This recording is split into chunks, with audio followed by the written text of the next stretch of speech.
आर्थिक असमानता के सवाल पर भारत जो है आज भी दुनिया के उन टॉप के देशों में है जहां अमीर और गरीब के बीच में गहरी खाई है।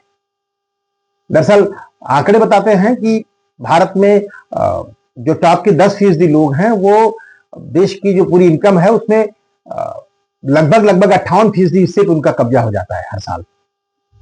और जो देश की आबादी का 50% हिस्सा है नीचे का, वो होने वाली सारी जो राष्ट्रीय आय है उसमें उनकी भागीदारी महज 15% की होती है। अगर संपत्तियों की बात करें तो भारत में जो टॉप के 10% लोग हैं, शिखर के 10% लोग हैं, वो देश के कुल 65% वेल्थ पर या 65% संपत्तियों पर उनका कब्जा है या उनका मालिकाना हक है। वही जो 50% लोग नीचे के हैं वो देश के संपत्तियों में या देश के वेल्थ में कुल 6.5% संपत्तियां या वेल्थ उनके हिस्से आती है। अगर बीच के 40% लोगों की बात करें, इनमें से मिडिल क्लास काफी बड़ी मात्रा में है, तो वो लगभग 28% हिस्से पे उनका मालिकाना हक है।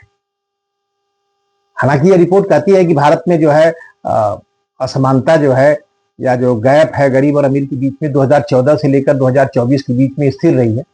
यह जो है आंकड़े सरकार के लिए सुखद है क्योंकि यह रिपोर्ट कुछ इस तरह की बात करती है, लेकिन यही आंकड़े अगर दूसरे एंगल से देखें तो इस सरकार के लिए निगेटिव भी है क्योंकि आंकड़े बताते हैं कि 2014 से लेकर 2024 के बीच में आर्थिक असमानता बिल्कुल कम नहीं हुई है।